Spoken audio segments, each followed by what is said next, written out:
ರಾಜ್ಯ ಬಿಜೆಪಿಗೆ ಈ ಬಾರಿ ಹಾಗಾದ್ರೆ ಬಿಗ್ ಶಾಕ್ ಕಾದಿದ್ಯಾ? ಈ ಬಾರಿಯ ಲೋಕಸಭಾ ಚುನಾವಣೆಯಲ್ಲಿ ಬಿಜೆಪಿ ಗೆಲ್ಲೋದೆಷ್ಟು ಸೀಟ್? ಹೀಗೊಂದು ಪ್ರಶ್ನೆ ಮೂಡೋದಕ್ಕೂ ಕೂಡ ಕಾರಣ ಇದೆ. ಕಾಂಗ್ರೆಸ್ ಪ್ರಚಾರ ಸಮಿತಿ ಅಧ್ಯಕ್ಷರು ಒಂದು ಸ್ಫೋಟಕ ಹೇಳಿಕೆ ಕೊಟ್ಟಿದ್ದಾರೆ. ಆ ಹೇಳಿಕೆ ಈಗ ಬಿಜೆಪಿ ಹಾಗಾದ್ರೆ ಈ ಬಾರಿ 10 ಕ್ಷೇತ್ರವನ್ನು ಗೆಲ್ಲೋದಿಲ್ವಾ ಅಂತ ಒಂದಷ್ಟು ಸಂಚಲನಕ್ಕೆ ಕಾರಣ ಆಗ್ತಾ ಇದೆ. ರಾಜ್ಯದಲ್ಲಿ ಈ ಬಾರಿ ಬಿಜೆಪಿ 10 ಕ್ಷೇತ್ರವನ್ನು ಗೆಲ್ಲಲ್ಲ ಅಂತ ವಿನಯ್ ಸೊರಕೆ ಅವರು ಹೇಳಿದ್ದಾರೆ. ಪ್ರಧಾನಿ ಮೋದಿಗೆ ಈಗಾಗಲೇ ರಿಪೋರ್ಟ್ ಕಾರ್ಡ್ ಹೋಗಿದೆ, ರಿಪೋರ್ಟ್ ಅನ್ನ ಕೊಟ್ಟಿದ್ದಾರೆ. ನಮ್ಮ ಗ್ಯಾರಂಟಿಗಳು ನಮ್ಮ ಕೈ ಹಿಡಿತವೆ, 10% 15% ಮತಗಳು ಡೈವರ್ಟ್ ಆಗಿ ಹೋಗಿದ್ದಾಗುತ್ತೆ ಅಂತ ಮಾಜಿ ಸಚಿವ ವಿನಯ್ ಸೊರಕೆ ಅವರು ಹೇಳಿದ್ದಾರೆ. ಈ ಮೂಲಕ ಈಗ ಬಿಜೆಪಿಗೆ ಒಂದು ರೀತಿಯಾಗಿ ಶಾಕ್ ಉಂಟಾಗಿದೆ ರಾಜ್ಯದಲ್ಲಿ.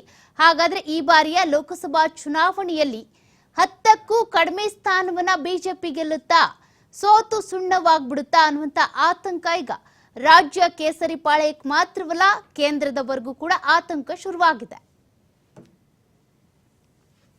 ಕೇಂದ್ರ ಸರ್ಕಾರದ ಗುಪ್ತಚರ ಇಲಾಖೆಯವರು ಮೋದಿ ಅವರಿಗೆ ರಿಪೋರ್ಟ್ ಕೊಟ್ಟಿದ್ದಾರೆ.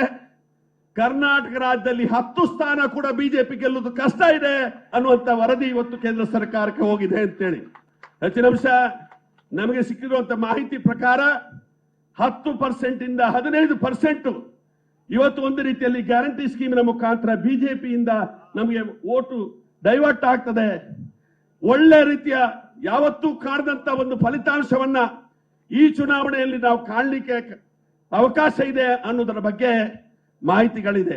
ಕೇಂದ್ರ ಸರ್ಕಾರದ ಗುಪ್ತಚರ ಇಲಾಖೆಯವರು ಮೋದಿ ಅವರಿಗೆ ರಿಪೋರ್ಟ್ ಕೊಟ್ಟಿದ್ದಾರೆ. ಕರ್ನಾಟಕ ರಾಜ್ಯದಲ್ಲಿ 10 ಸ್ಥಾನ ಕೂಡ ಬಿಜೆಪಿ ಗೆಲ್ಲುವುದು ಕಷ್ಟ ಇದೆ ಅನ್ನುವಂತ ವರದಿ ಇವತ್ತು ಕೇಂದ್ರ ಸರ್ಕಾರಕ್ಕೆ ಹೋಗಿದೆ ಅಂತೇಳಿ.